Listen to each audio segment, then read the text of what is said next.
चेतन भगत की 5 point someone ये सिर्फ एक नॉवल नहीं है, बल्कि एक तरह का आईना है। ये कहानी है दोस्ती की, सिस्टम से बगावत की और उस प्रेशर में बस किसी तरह जिंदा बचे रहने की। ये उन लोगों की कहानी है जो टॉपर नहीं बनना चाहते थे, वो तो बस 5 पॉइंट समथिंग जीपीए लाकर खुश थे। तो चलिए आईआईटी की उन दीवारों के पीछे की दुनिया में चलते हैं। कहानी की शुरुआत ही होती है एक वादे से, जो हमारा नरेटर हरी खुद से करता है। ये लाइन सोचने पर मजबूर कर देती है। आखिर ऐसा क्या हुआ होगा कि उसे अपने सबसे बुरे दिनों पर किताब लिखने की जरूरत महसूस हुई?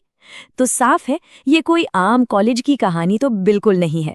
तो हमारे मुख्य किरदारों की पहली मुलाकात किसी क्लासरूम में नहीं होती। नहीं, बिल्कुल नहीं। वो होती है एक बेहद अपमानजनक और यादगार रैगिंग सेशन के दौरान। जगह है आईआईटी कैंपस, और जो फ्रेशर्स हैं हरी, रेयान और आलोक, उनके लिए पहली चुनौती कोई इम्तिहान नहीं है। नहीं, उनकी पहली चुनौती है आधी रात की एक बहुत ही क्रूर रैगिंग। और जानते हैं, इसी भयानक रात में उनकी दोस्ती की नींव रखी जाती है। तो मिलिए इन तीनों से, हरी जो ये पूरी कहानी सुना रहा है, फिर है आलोक जो हमेशा टेंशन में ही रहता है, और फिर रेयान ओबेरॉय जिसकी एंट्री ही भाई हीरो वाली होती है। तीनों एकदम अलग हैं, बिल्कुल अलग बैकग्राउंड से, पर किस्मत देखिए उन्हें एक साथ ले ही आती है। और ये फर्क है ना, वो उसी पहली रात को साफ दिख जाता है। मतलब एक तरफ है रेयान एकदम कॉन्फिडेंट, और दूसरी तरफ हरी और आलोक जो बेचारे डरे सहमे बिल्कुल बेबस महसूस कर रहे हैं। और बस यहीं से उनके रिश्ते की जो पूरी डायनामिक्स है वो सेट हो जाती है। तो होता ये है कि रैगिंग का माहौल और गर्म होता जाता है। पहले बेइज्जती होती है, फिर धमकी मिलती है, और जब लगता है कि अब बस बात हाथ से निकलने वाली है, ठीक उसी वक्त रेयान बगावत कर देता है। ये बहुत बहुत रिस्की था, लेकिन उसी ने उन तीनों को उस रात बचाया। ये आवाज़ थी रेयान की, जब वो हाथ में टूटी बोतलें लिए सीनियर्स के सामने खड़ा था। और बस वो एक पल ही काफ़ी था। उस एक पल ने उसे सिर्फ एक स्टूडेंट से उस ग्रुप का प्रोटेक्टर बना दिया। तो उस एक रात ने, उस एक हादसे ने इन तीनों के बीच एक ऐसा बॉन्ड बना दिया जो फिर कभी टूटने वाला नहीं था। ये कोई पसंद से बनी दोस्ती नहीं थी, ये तो साथ में झेले गए एक ट्रॉमा से बनी थी। बिल्कुल फेविकोल का जोड़। चलिए, तो ये तो हुई सोशल प्रेशर की बात। अब कहानी का फोकस शिफ्ट होता है उस जबरदस्त एकेडमिक प्रेशर की तरफ, जो सच कहें तो आईआईटी की जिंदगी का दूसरा नाम है। और नए स्टूडेंट्स का वेलकम कैसे होता है? प्रोफेसर दुबे के इन शब्दों से। ये एक साफ साफ चेतावनी थी कि यहाँ फेल होने का कोई ऑप्शन ही नहीं है। और आईआईटी की जिंदगी है कैसी? समझिए, एक मशीन है जो कभी रुकती नहीं। सुबह 8 से शाम 5 क्लास, हर सेमेस्टर में 6 कोर्स, लगातार रिपोर्ट्स, असाइनमेंट्स, एक सेमेस्टर में 42 टेस्ट, और ऊपर से सरप्राइज क्विज का डर तो हमेशा ही बना रहता है। मतलब पढ़ाई के अलावा सांस लेने की भी फुर्सत नहीं। और फिर आता है पहला बड़ा टेस्ट, पहला सरप्राइज क्विज। होता यह है कि एक रात पहले ये लोग थोड़ी मौज मस्ती करने बाहर जाते हैं, और अगले ही दिन बिना किसी तैयारी के उन्हें इस एकेडमिक हमले का सामना करना पड़ता है। तो नतीजे क्या रहे देख लीजिए। रेयान के 20 में से सिर्फ 3, हरी के 5 और आलोक के 7, जबकि क्लास का एवरेज 11 था।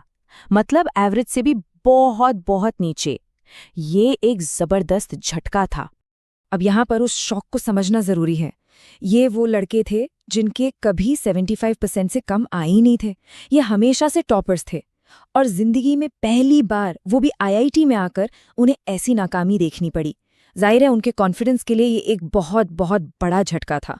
और बस यहीं से कहानी में एक बड़ा मोड़ आता है। अब ये दोस्त अपनी नाकामी पर सवाल उठाने के बजाय पूरे सिस्टम पर ही सवाल उठाना शुरू कर देते हैं।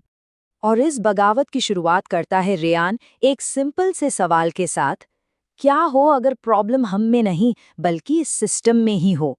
सारा दोष खुद पर लेने के बजाय वो सिस्टम की कमियों की तरफ उंगली उठाता है। रेयान का गुस्सा और उसकी निराशा इन शब्दों में साफ झलकती है।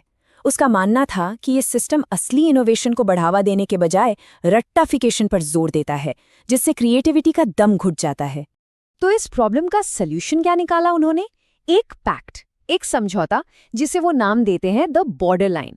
प्लान सिंपल था, दिन में सिर्फ 3.5 घंटे पढ़ाई करनी है और बाकी का वक्त असल में जिंदगी जीने के लिए लगाना है।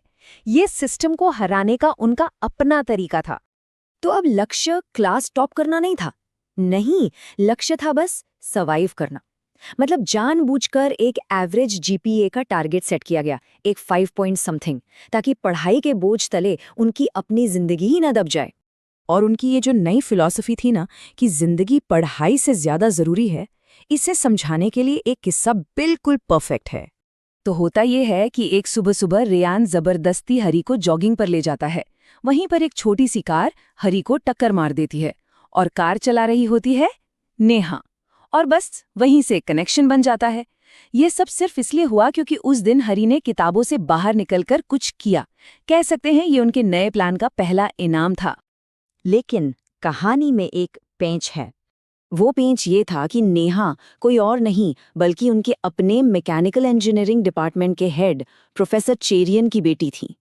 अब सोचिए, एक ऐसे कैंपस में जहां बातें आग की तरह फैलती हैं, ये रिश्ता कितना ज्यादा रिस्की था। और यही सवाल है जो ये पूरी कहानी हमारे सामने रखती है। एक ऐसे सिस्टम में जो सिर्फ रैट रेस को इनाम देता है, क्या ग्रेड्स के ऊपर जिंदगी को चुनना मुमकिन है, वो भी बिना कोई बड़ी कीमत चुकाए?